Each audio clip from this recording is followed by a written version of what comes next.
Hi everyone, welcome to today's episode where we have something a little different today.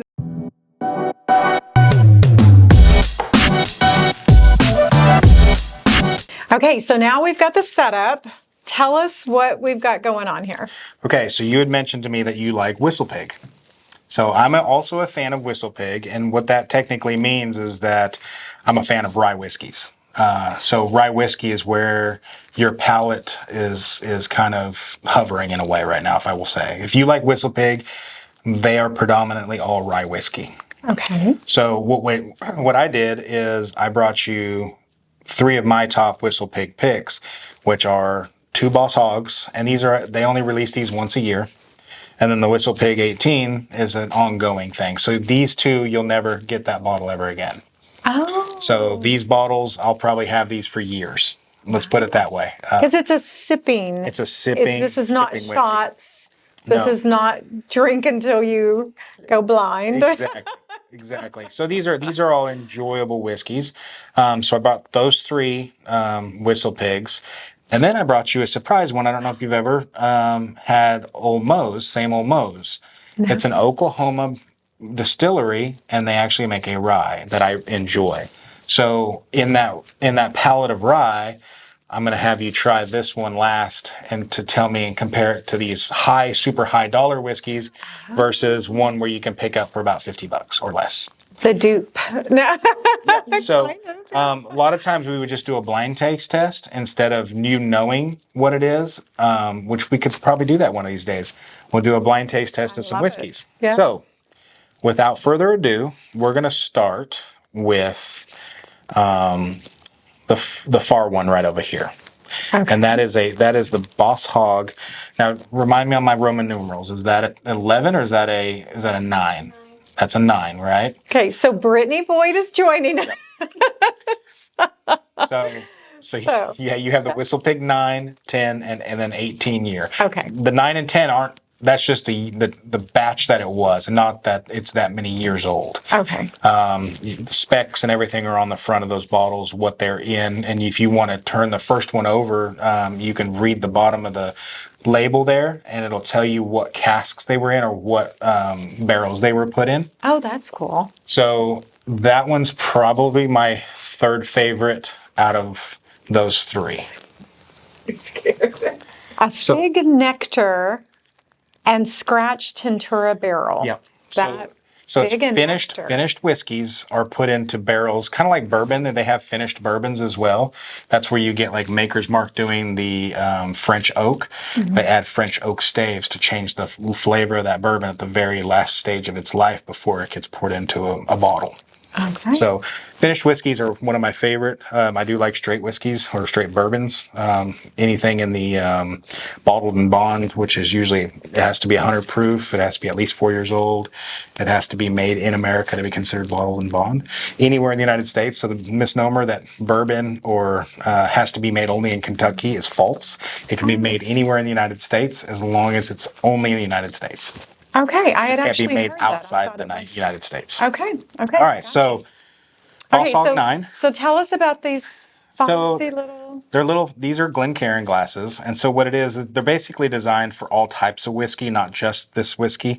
So the reason behind the bulb is that when the whiskey sits at the base and you swirl it around and aerate it a little bit, and you don't want to just go straight into it.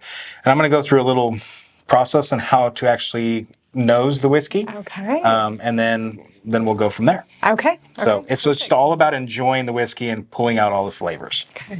So, ladies first. Brittany's fancy little. Fancied. It's the right shape.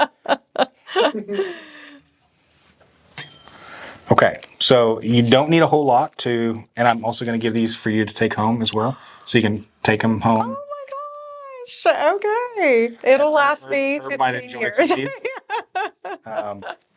He's actually not a whiskey guy. Is he not? I kind of figured he would be. No, he's not. Wow. No. Okay. Okay. Okay, so first and foremost, and I'm just going to show this one time, unless you want me to repeat it. Okay. And if you've done a whiskey class before, you might have been taught differently, but this is how I've learned, and I've enjoyed doing it this way. Because most people take a sniff of whiskey, and it just all they get is that alcohol and that ethanol Yeah. that just burns their nose, and like, oh my god, I don't want to drink it. Well, it's because there is a lot of alcohol and ethanol coming off of it. But what we don't want to do is inhale that first through our nose. Right. So I am going to take this glass and I'm going to stick it at the top, the middle part of my lip, right here, or in my case, my mustache. And I'm just going to breathe in through my mouth. Okay. Okay. So it's give more that the a shot. mouth than the nose. Okay. There you go. Fascinating. So what you're doing now is you're preparing your palate for what's in the glass versus your nose. Your nose doesn't taste anything. Now just sniff it through your nose and tell me the difference. No, not as good. Yeah. Yep. See that? Yeah, big Okay. difference. So since now we burned our nasal senses, go back to the palate. Okay. And then take a tiny little sip.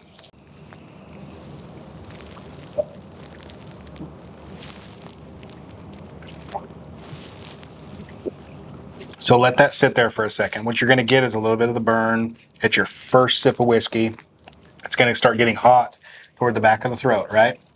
Your tongue still feels a little warm and tingly. Yes. Okay, so you're just gonna stop there for a second. Let that all go away. Once it's gone, that's when you take your second sip. You in between your same flavor or your same whiskey, you don't want to drink any water or try to cool it off that way, because what you're doing there is you're washing your palate now. You want the oils, you want all that flavor, everything that's in whiskey to penetrate your taste buds and coat your tongue and your mouth, and that's what it's explained as, like, a good mouthfeel. Like, is it oily? Does it have a lot of tannins in it? Is it harsh? Is it fruity? Is it nutty? There's all these different explosions of flavor that happen when you take your first sip, and then the second sip is where you're going to tell me what it actually tastes like.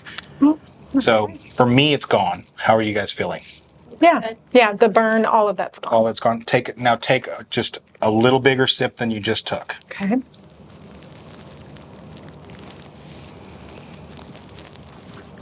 And this is where you can almost swish it around a little bit because the burn's not going to be there. Is it burning at all? No. So it's weird how to learn how to drink whiskey. Yeah. People just want to take a shot and it's like, oh, But if you learn how to enjoy drinking whiskey, it's going to completely change the game. Okay. Okay. So I like it. liking that one. I like it. It's nice and smooth. Okay. So can you finish it, or you? Well, I want to play a game. Brittany, Oh, there we go. is whiskey good for 20 years, 50 years, 100 years, or 150 years? 150 years. No, that's wrong. You have to drink. Yours. Wait, am I wrong? Yeah. Where'd you find me? 100 years. Well, here's the thing: is if properly stored, whiskey is good indefinitely. Oh, he saved you, Brittany. He saved I you. think you need to take it. Okay, it's a sipping liqueur. Yes. Yeah. No. So, if you have an opened bottle, then there is a timeline on it. If you have an unopened bottle, a lot like wine, as long as that cork is still wet and it's the age, wine continues, I think, to get better with age. Whiskey stays the same. Okay. That's why whiskey, corn, it was a way to preserve their crop. They turned it into whiskey, and it was basically indefinite, Oh, okay. and That also makes turned it into sense. fuel. That makes sense. Did you drink all of yours? She's going to try to sip it out. I guess you could dump yours into hers. That's what I'm... No. Yes. Oh, it was a very teeny tiny that's bit. a quarter ounce. There we go. Do you like whiskey? Well, you don't have to finish it right now. She had more questions, didn't you? I do. Okay, she's done. Oh, you're done now. We'll move on. Okay, let me finish mine. Next. Okay. So typically what I would do is I'd say, let's swap glasses. I didn't bring enough glasses today, Yeah. but we're not going to get that fancy. Right. Okay? Right. So Boss Hog 10 is this year's release. And it, to me, is probably my favorite Boss Hog that I've ever had. Okay. And if you want to do the honors on the label, the barrels are pretty cool. Aged in craft mead casks and aromatic resin barrels. Yes. Nice. Baswala Camphoria. I don't know what that means. Barrel 70. Oh, yeah, and it tells you what barrel. Barrel it is. Yeah. Oh, that's cool. Wow. We'll go light on you since you might be drinking Edna's too. Well, you can compare how heavy I poured that one compared to the. Oh, yeah, there we go. So, there we go. The first one was pretty heavy pour. Take it easy. Okay. Okay. So same scenario. Let's go through the nose and tell me how much different this one is. Oh no. Oh, okay. Not sniff part, because you've already had a little bit of alcohol, so it's going to completely. Right. So this one should even smell and taste different before you even. Yeah. Okay. Definitely softer. So those mead barrels that they've put it in kind of add a little extra to it. And does that make a difference on the cost, the material that the barrels are made out of, or? Yeah, probably. Yeah. Yeah. I think ultimately they want you to think that, and that's why they charge you a lot more for it. Okay. But a lot of times these are just experimental barrels that they're doing, and it turns out phenomenal, so they bottle it. Let's try this. Yeah. Let's cheers. Okay.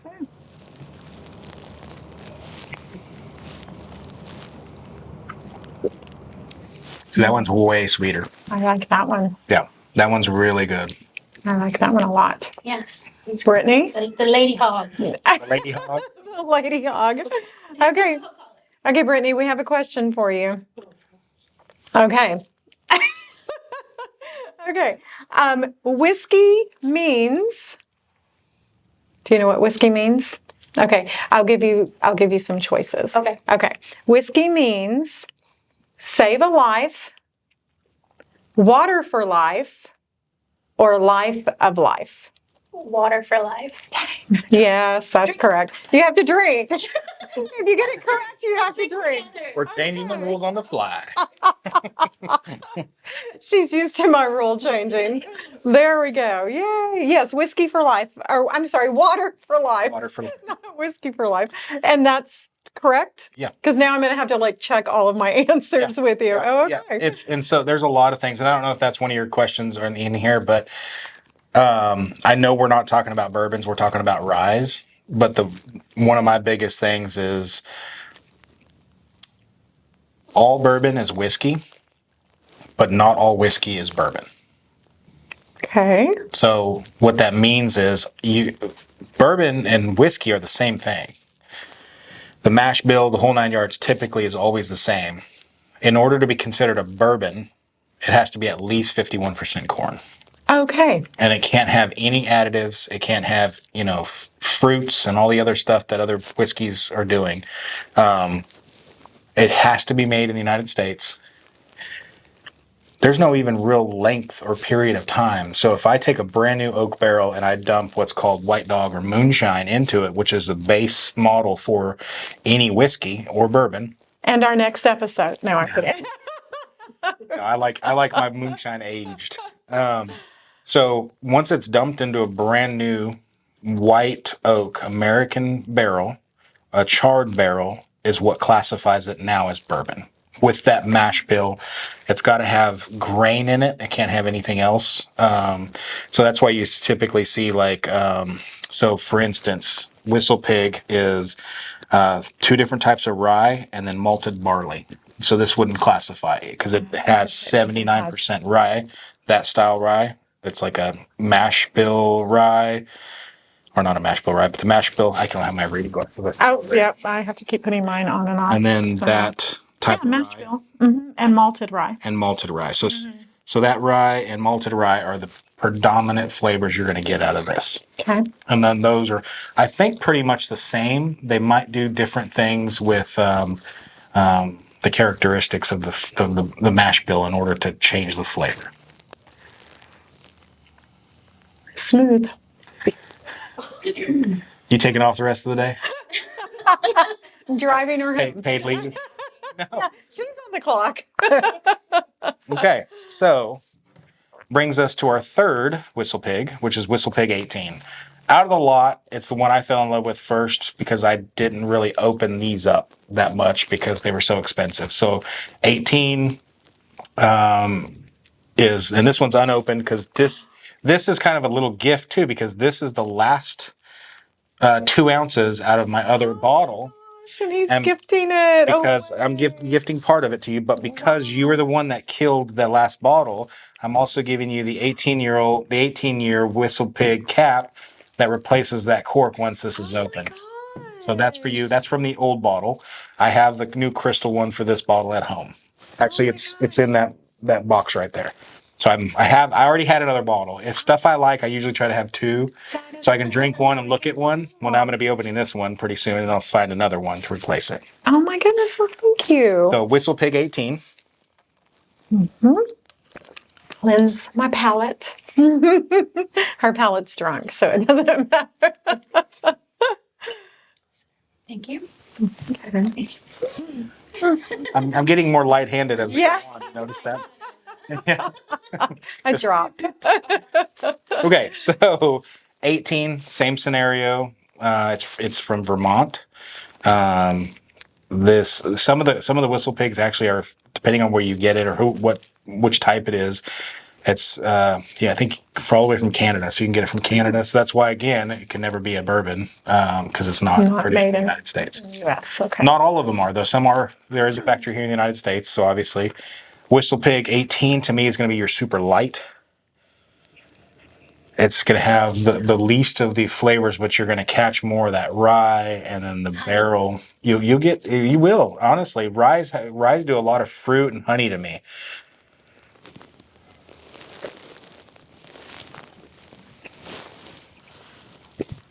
It's like a sweeter, smoother. Very smooth. Out of those 3, I think that one still technically is the palate explosion of flavor. I'm going to go with the 10 Commandments there. That's what that's called, the 10 Commandments, number 10. What do you think? That was good. Yeah. I like that one a lot. You like that one a lot? There's not really any to share with. You like that too? But I have a question. How many states has Anthony drank whiskey in? How many have you drunk whiskey? 49. Not quite that. But he's working on it. How many states? Is this like a? Ooh, Are you so she asked tracking that question without even knowing the answer. Too, I 'cause don't know the answer. that's kind of You could say 49. so if you, it's probably your girl pretty out. close to. So from Oregon, actually Washington, through California, Arizona, New Mexico, Oklahoma, Texas, Louisiana, basically all your southern states down to Florida. You can count Honduras. I'm drinking whiskey. I actually took my own whiskey to Honduras because I, along with my travel glasses, I actually have a travel decanter that I take with me. It's corked, sealed, take it on the airplane, the whole 9 yards. So yeah, a lot. I would probably say But not 49. not 49. Drink up, Brittany. No, a lot. Is it a goal? Have you thought about that? No, I don't. No, okay. No, but Okay. when we do go places, obviously, my number one goal is to find one of the best old fashions, because until it can compare to what I make at home, Okay. but I always order an old fashioned wherever we go. I will say this: Lenny Bros, they make a really good old fashioned. Okay. And that's local. So Local. there you go. Lenny Bros. I'm proud of their old fashions. They do a good job. They use key ingredients for me are. Okay, hang on a second, because one of my questions, Brittany, name one ingredient found in an old fashioned. Whiskey. Yes, I love it. I was like, come on, girl. That's the easiest one. I had it set up that that would be a winning answer. So you get to drink. But what else? Do you know what else? No. Okay, go ahead and tell us what's in an old fashioned. Okay, so typically in an old fashioned, what you're going to have, and they're made different ways. So my old fashioned is going to be a whiskey, roughly 2.5 to 3 ounces of whiskey or bourbon. I typically like a traditional old fashioned, which is a rye. You have them doing a rye. A lot of the locals do a bourbon or And how much have you been pouring, do you think? quarter ounce. A quarter. Okay. Yeah. Okay. So considerably more. Well, that's for an 2. These are 2 ounces. Oh, gotcha. Okay. There you So go. Okay. one of these for an old fashioned. Okay. So you have, there's obviously your basic old fashioned, because there's so many different old fashions out there. So you're going to have whiskey, you're going to have a simple syrup. I make my own out of pure cane sugar instead of doing white sugar. So it's really good sugar to begin with. Then you're going to have your either orange bitters or your aromatic bitters, which those are just dashes. And then you're going to have, it's got to be a dark black cherry for me. It can't be a maraschino cherry. If it has a maraschino cherry in it, it's not an old fashioned. What do you just like throw it at him and? Well, no, I part of enjoying the old fashioned is eating that cherry at the end for me. Okay. It's like the dessert part of it. 'Cause Right. an old fashioned should not be super sweet. An old fashioned should have a good bite to it. And so I'm talking maybe 1/4 to 1/2 ounce of simple syrup when you're putting it in there. Some people like them sweeter. I don't like a sweet old fashioned. And then you're going to have a orange peel, and expressing the oils out of an orange is key, because once you twist and squeeze it, you can literally see everything being pressed out. The oil that's pressed out of the orange peel land in the glass, and then you wipe the glass with it. So if someone holds a lighter over an orange peel and you express that, it'll spin sparkles of flames up, because it's literally oil that's coming out of the orange peel. It's fun to watch. We'll have to go to Honey Bros. We're coming. So I'm not lunch. I'm not a bartender by any means. Everything for me is self-absorbed and taught. And the way I make mine is the way I actually learned in Kentucky. Oh. And they are the grandfather of the old fashioned. There you go. Yeah. I think Milwaukee likes to claim they are the original old fashioned. They put club soda in theirs. Oh. It's gross. Yeah. Yeah. That doesn't. I'm not a fan of it. They taste probably pretty good. I had one. I was just like, this is like a mixed drink. It's not an old fashioned. So now I'm bringing us back to our roots in Oklahoma. Okay. Okay. So we've tried high end, what I would consider the highest end that I'm willing to partake of and finance, for my collection is the WhistlePig family here. And I'm not being sponsored by Same Old Mo's by any means, but if Same Old Mo's wants to sponsor me and send me some stuff, that's great. Be happy to. Just contact Edna. She has my contact information. But for the bang for the buck, and when it comes to the rye family of whiskeys, excuse me, I'm getting hiccups because I did not eat lunch today. Same Old Mo's. It's made in Oklahoma, and it's Same old Moses. Okay. Moses. It's Mo's. Mo's? Mo's. Same. Is that Mo's? Same old Must be spelled the Mo's. same. Okay. I guess it may be Moses, but I've always said Same Old Mo's. I The love guys down in those. Nola's, They would know. they had this Same Old Moses or Same Old Mo's old fashions, and they had them on tap. Yeah. Wow. Yeah. Okay. So it used to be a part of their special, and I would go down and get those all the time. So what is it? Is it down in Guthrie? Guthrie? Mm-hmm. Yep. So that's in Oklahoma, which I like Oklahoma. Bourbons, whiskeys, if I can get it from here. Unfortunately, I'm going to say this, Scissortail, you need to do better. It's not that good. Scissortail bourbon. Not a huge fan of it. It's a little too harsh for me. It's like a young bourbon, but this, for being a rye whiskey and as dark as it is and flavorful, it's going to, in my opinion, the palate, it's going to compete with these super expensive whiskeys. Okay. And what do you consider young? Like what is normally? So 3 to 4 years is pretty young when it comes to bourbon. Now ryes are a totally different story because it's the rye is usually like a malted, or it's already malted. It's different type. Ryes are totally different than bourbons when it comes to age, because you're going to get more flavor out of that rye than you will the corn. It takes longer for the corn flavor and everything to maturate in the barrel, and that barrel to expand and contract and pull the fluids in and push the fluids out based on the seasons. When it gets hot, cold, it expands and contracts.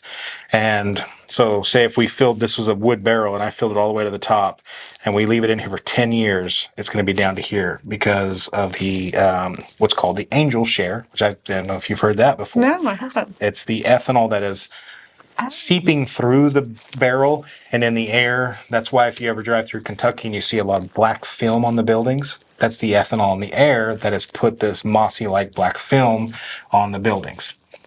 So it's called the angel share. It's what escapes from the barrel. So Jim Beam made a whiskey or bourbon that's called the Devil's Cut. So what that is they literally take the barrel, cut it up, and they squeeze the barrel. They add it, soak it, squeeze the last bit of the whiskey out of there, and that's why it's the Devil's Cut instead of the Angel Share.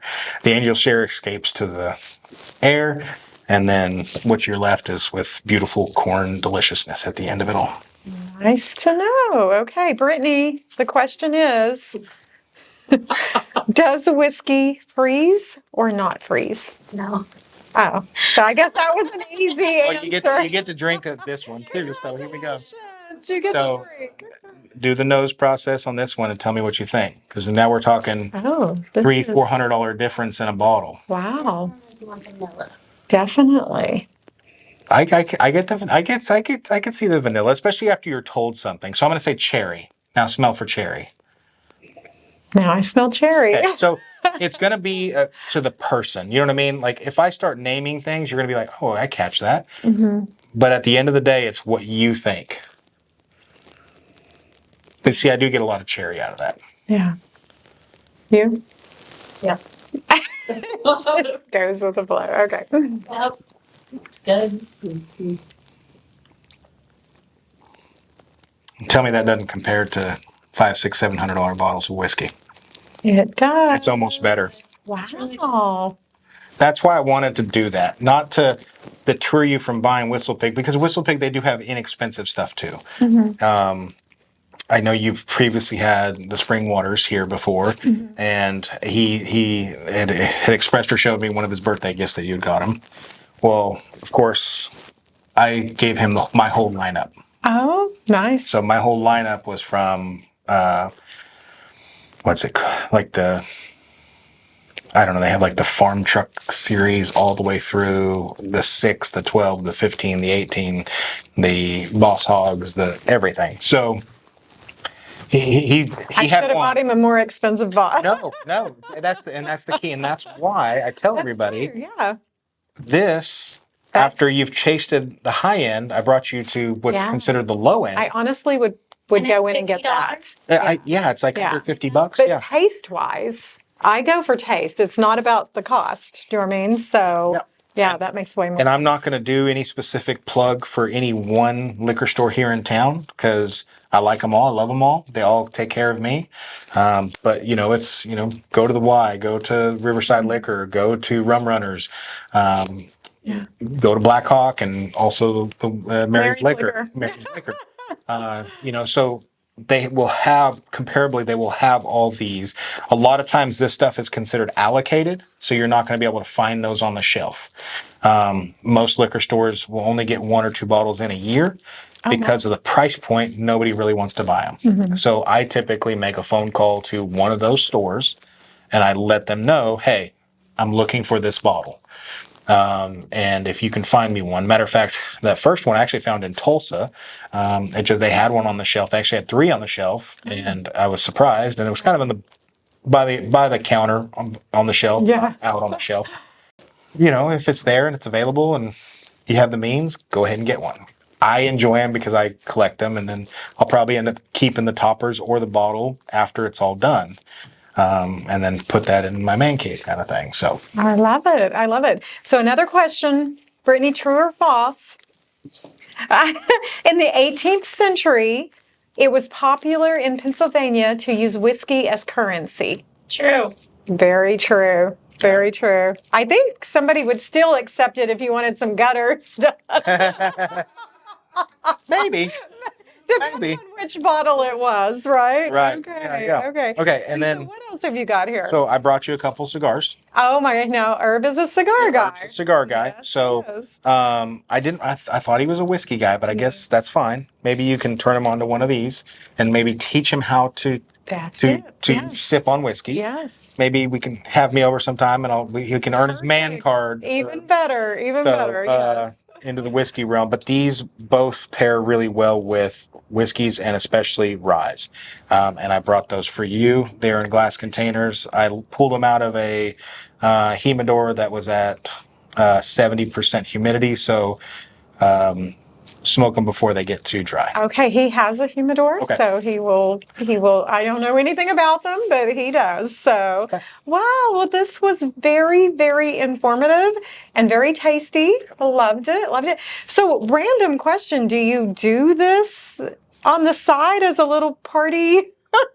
Do you have a price point or something that somebody could hire you out to come in and do a... So I don't have a liquor license. in order to is do that I mean, it necessary? would. Okay. I mean, I think it would be because of the responsibility of me serving alcohol. Good point. So I don't technically do it. Okay. I just do it for friends and family. And Okay. being on the fire department, I've done it for like everybody. I've invited everybody over to my house and had a whiskey tasting. Of course, I get the mixed reviews. Oh, yeah. The faces, and regardless of how I tell them or show them how, some just are not whiskey people, and I appreciate that. And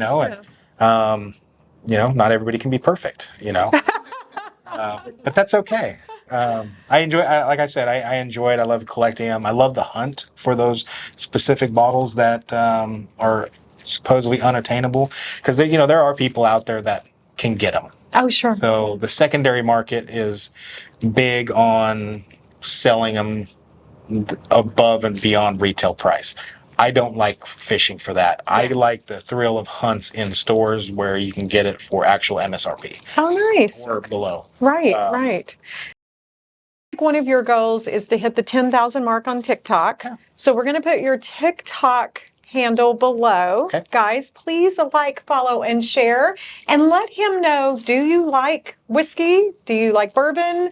Which is your favorite? Hit him up. He's got a ton of information on there. He's going to share his whiskey wall for Cabinet. cabinet. It's a wall, y'all. It's a room. So there's a bunch of different TikToks on there, and then he does have some information on guttering also.